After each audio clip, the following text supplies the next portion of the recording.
En mi fiesta de graduación, mi padre dijo: César, tú no merecías este logro, pero Felipe sí.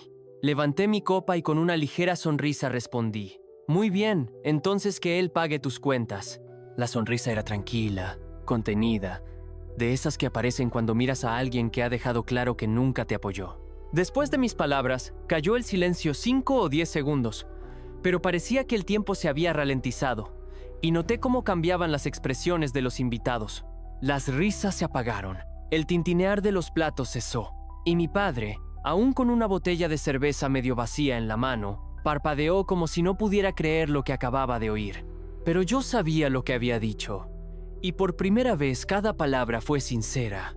Aquella noche debía ser mi celebración. Me había graduado en una de las mejores universidades públicas del estado. Pagué mis estudios yo solo. Becas, trabajos a medio tiempo, clases particulares por la noche, turnos matutinos en el comedor. No fue fácil, pero lo logré. Mi familia no me ayudó ni una sola vez, pero aún así los invité a todos. Con mis modestos ahorros alquilé el patio de un restaurante. Encargué comida, bebidas, decoraciones, e incluso contraté a un músico, un chico con guitarra cuya voz llegaba al alma.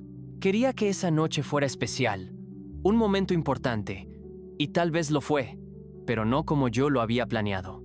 Todos estaban allí: mamá Luz, callada pero siempre comprensiva, la tía Rosa y el tío, que se mantenían entre familiares y simples observadores, mis primitos corriendo con globos atados a las muñecas y, por supuesto, mi padre.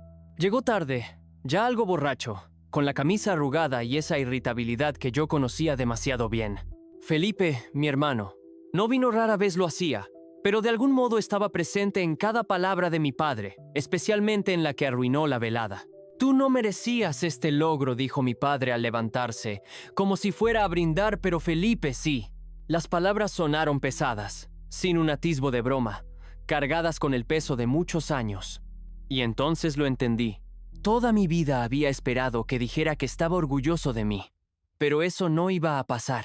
Así que levanté mi copa, como si aún estuviéramos celebrando, y dije: Muy bien, entonces que él pague tus cuentas. No grité, no hacía falta. La gente escuchó, algunos incluso sonrieron no de alegría, sino de comprensión. Dejé mi copa, miré a mi padre por última vez y me fui sin palabras, sin despedidas, sin mirar atrás. No me fui a casa justo después de la fiesta, no tenía fuerzas para sentarme en mi apartamento silencioso y repasar cada segundo de lo ocurrido. En lugar de eso, conduje sin rumbo, sin plan, solo las luces de la calle y el silencio. Cerca de la medianoche, llegué a un mirador en las afueras de la ciudad, un lugar al que los adolescentes solían escapar, donde la ciudad parecía más pequeña, manejable. Aparqué el coche, apagué el motor y me senté con las ventanas bajadas. El frío no me molestaba, ayudaba a mantenerme en el presente. Seguía pensando en aquella frase: Tú no merecías este logro, tu hermano sí.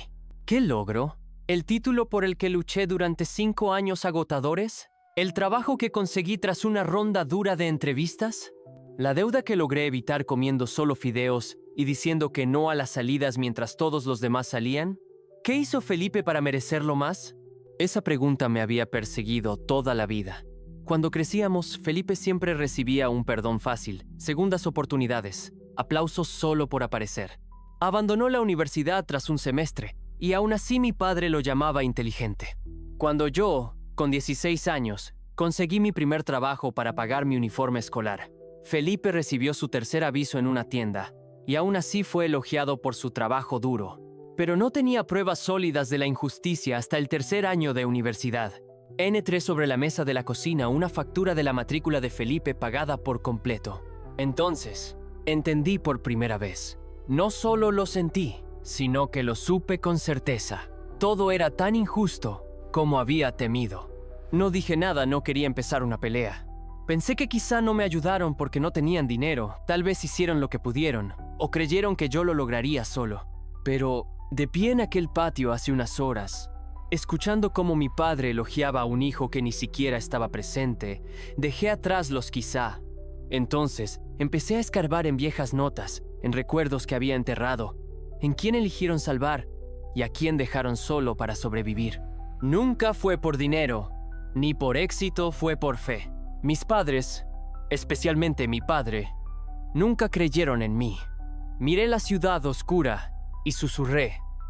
Para mí, esto se... No hablaba de una pelea, hablaba del fingimiento, de la esperanza, del esfuerzo. Me cansé de buscar una mano que nunca iba a extenderse de vuelta. Cuando creces sin que te vean, aprendes a desaparecer en silencio, con respeto, incluso en medio de tu propia vida. Pero esa noche, en el mirador, algo cambió. Por primera vez, no quería desaparecer, quería irme. No solo de la fiesta, no solo de la voz de mi padre, de ellos, de mi familia. Durante mucho tiempo me convencí de que ganarme su aprobación era cuestión de tiempo. Si trabajaba más duro, sacaba buenas notas, conseguía un buen empleo, algo haría clic, y ellos me verían. Pero nunca lo hicieron. Y no se trataba de que fueran crueles como villanos de caricatura, eso habría sido más fácil de dejar atrás. Era más bien como ser invisible, hasta que necesitaban algo. Mi padre necesitaba ayuda con los impuestos, yo era el responsable. Mamá Luz me pedía arreglar su portátil, claro. Yo era el experto en tecnología.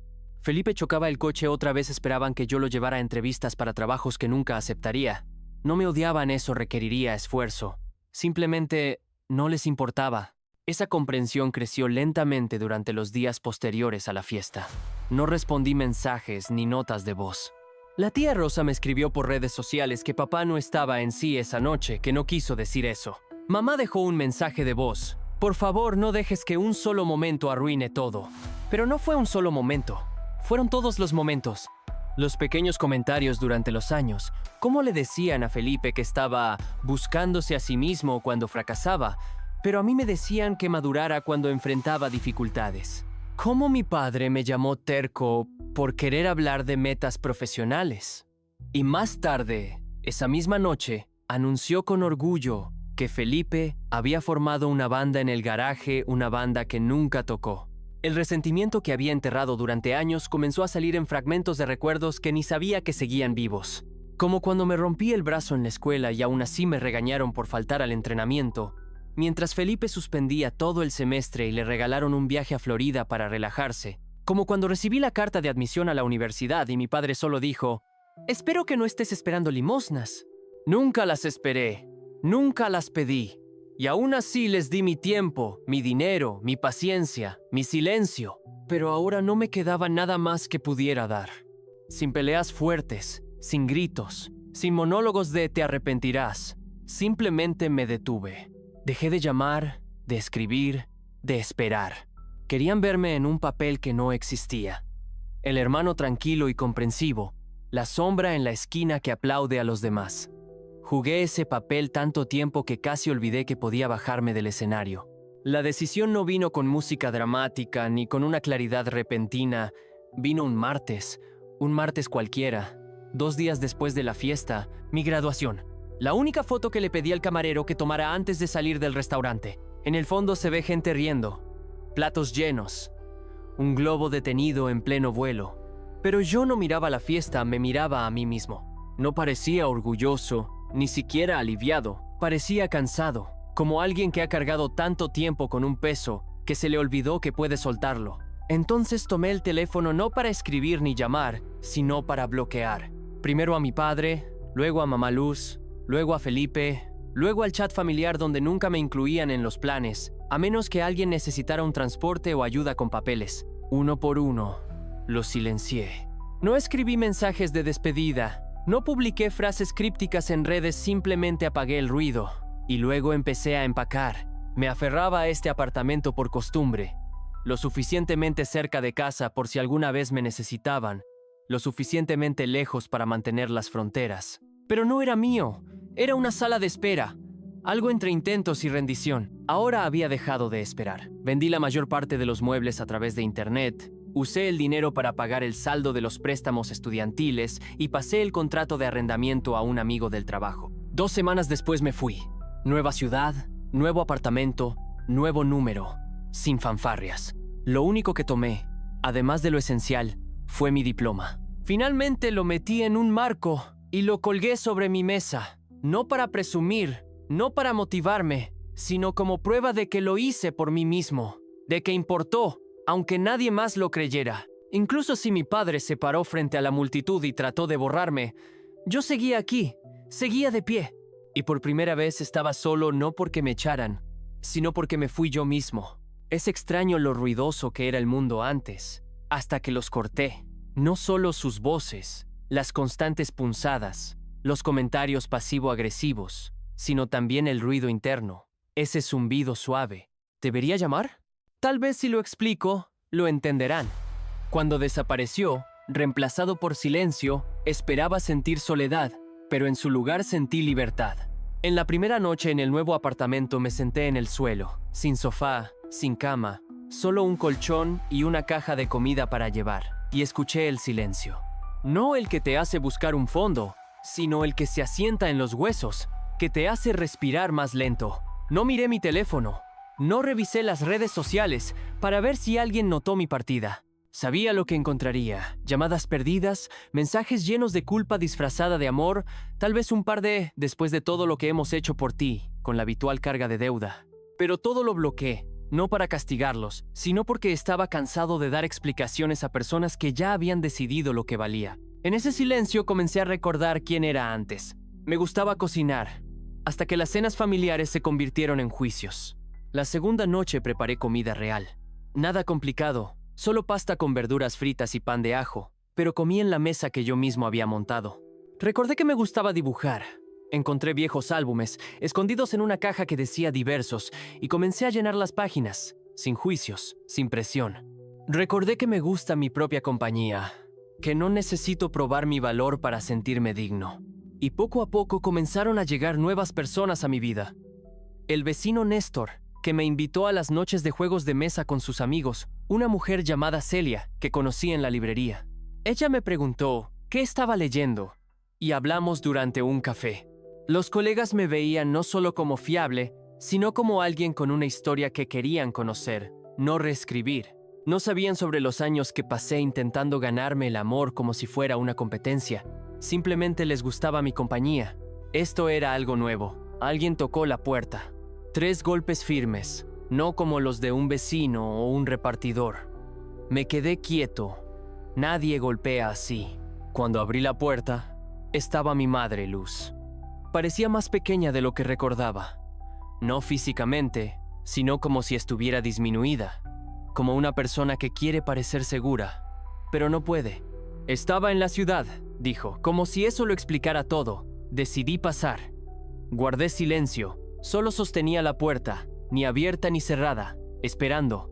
Ella miró detrás de mí, observando el apartamento, como si se sorprendiera de que tuviera una vida sin ellos. Tu padre preguntó por ti, añadió. Está mal, te extraña. Ese fue el momento. Una suave insinuación de culpa, lanzada con precisión, pero no caí.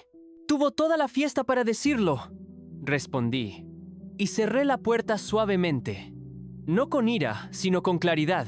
Una semana después de su visita, recibí un mensaje de voz de un número desconocido. Casi lo borré, pero la hora 2:43 de la noche me alertó. La gente no llama a esa hora a menos que esté borracha o desesperada. Me senté al borde de la cama, con el teléfono en la mano, el dedo sobre el botón de reproducción. La curiosidad ganó. Era mi padre. Su voz era lenta, como si hubiera estado bebiendo, pero demasiado clara. No sé cuál es tu problema, comenzó. Ni un hola, ni te he echado de menos. Siempre te has creído mejor que nosotros.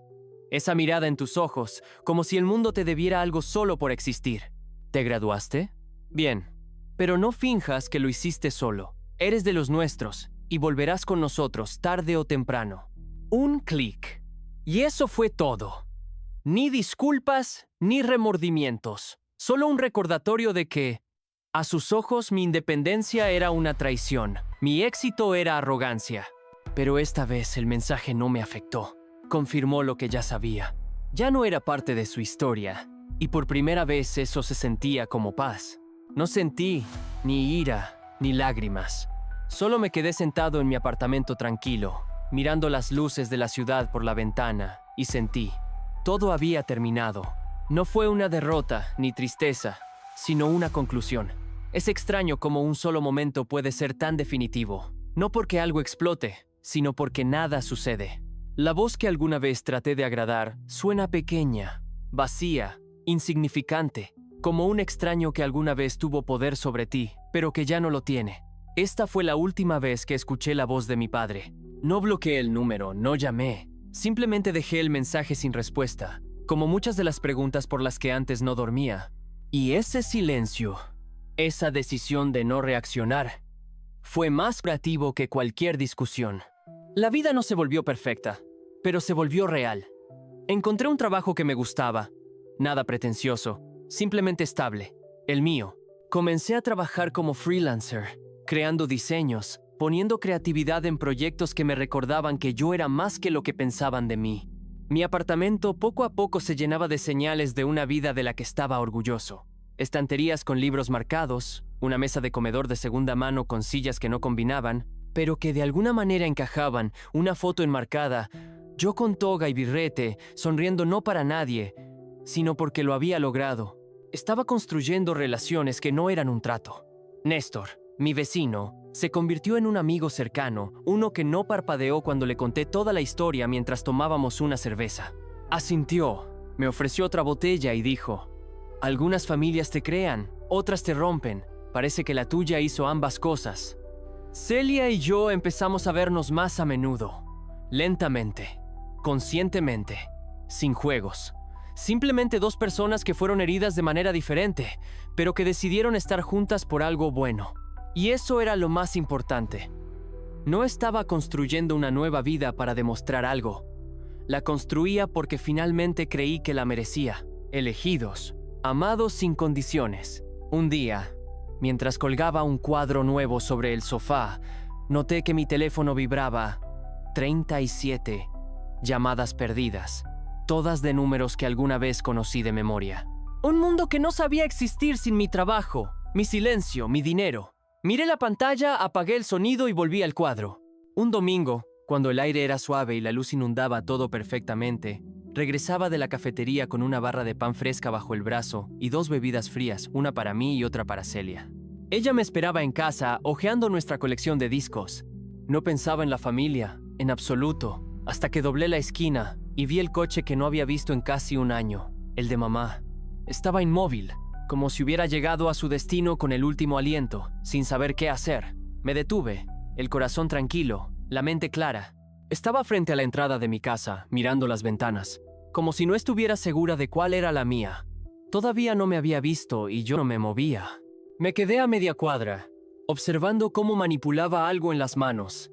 Tal vez una nota, una carta que pensaba que todo lo arreglaría. Tal vez decía: te extrañamos, o tu padre no quiso decir eso, o hablemos. Pero no necesitaba leerlo. Sabía cómo terminaba esa historia. No me acerqué, no la llamé, no me di la vuelta y no huí. Simplemente pasé a su lado, despacio, tranquilo. Ella se dio vuelta cuando cruzaba la calle. Nuestros ojos se encontraron por medio segundo. Abrió la boca, pero no le di nada. Ni un gesto, ni una mirada. Solo silencio. No fue un castigo, fue paz. Ya la había perdonado, en silencio, sin ceremonias, pero no la invité a regresar. Perdonar no significa abrir la puerta de nuevo a quienes no han aprendido a llamar. Subí a mi apartamento. Celia estaba descalza, con el pelo recogido, poniendo un viejo disco, como en el cine. Sonrió al verme. Le entregué la bebida. La besé en la mejilla, como si nada hubiera pasado, porque no había pasado nada. No de verdad.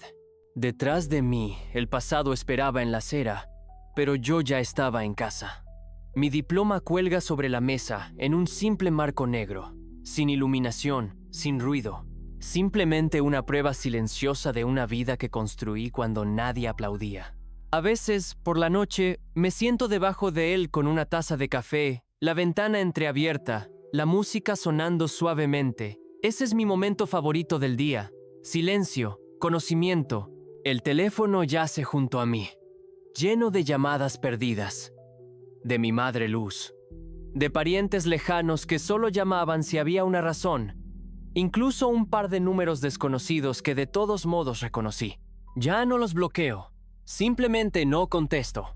Pasó un año desde aquella noche en la terraza, y mi vida, como un río, encontró un nuevo cauce. no turbulento, pero el suyo. Seguía viviendo en la nueva ciudad, en un apartamento que ahora olía a café por las mañanas y a pintura fresca de las paredes que pinté yo mismo.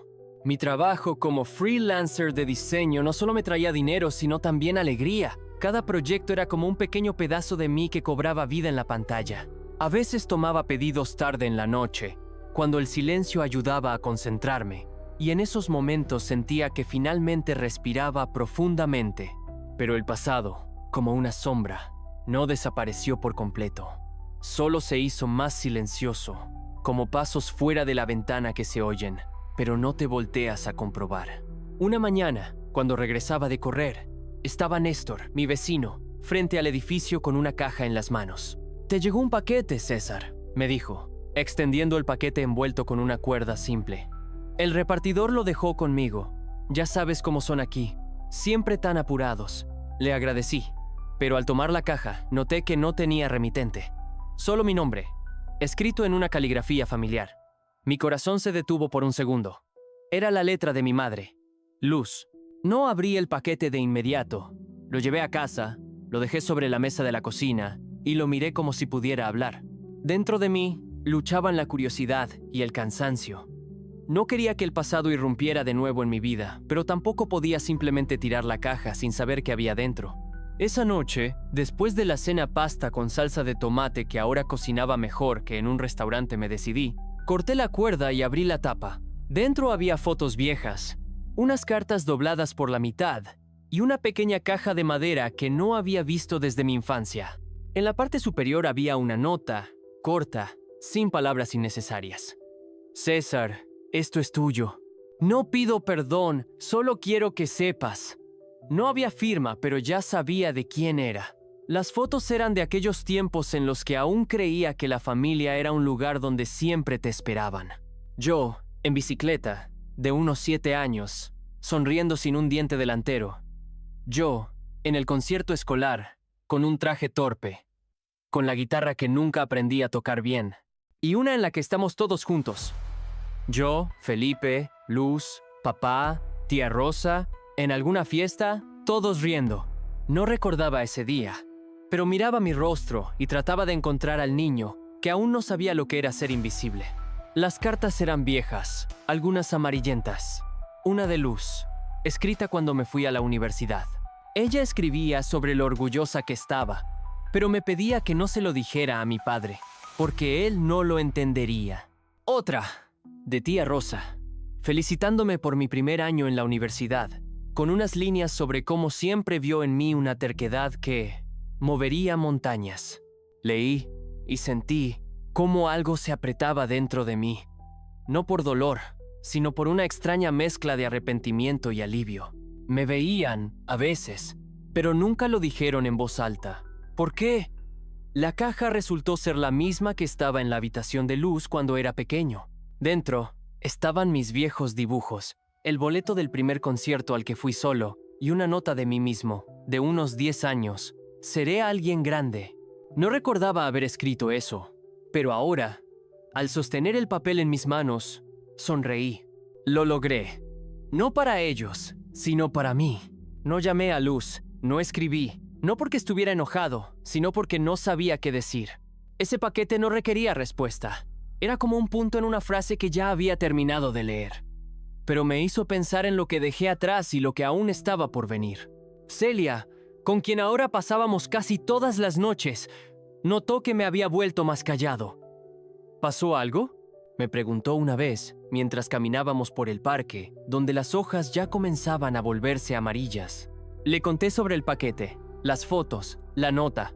Ella escuchó sin interrumpir y luego dijo: «Tal vez esa sea su forma de decir adiós o de recordarte que fuiste parte de ellos».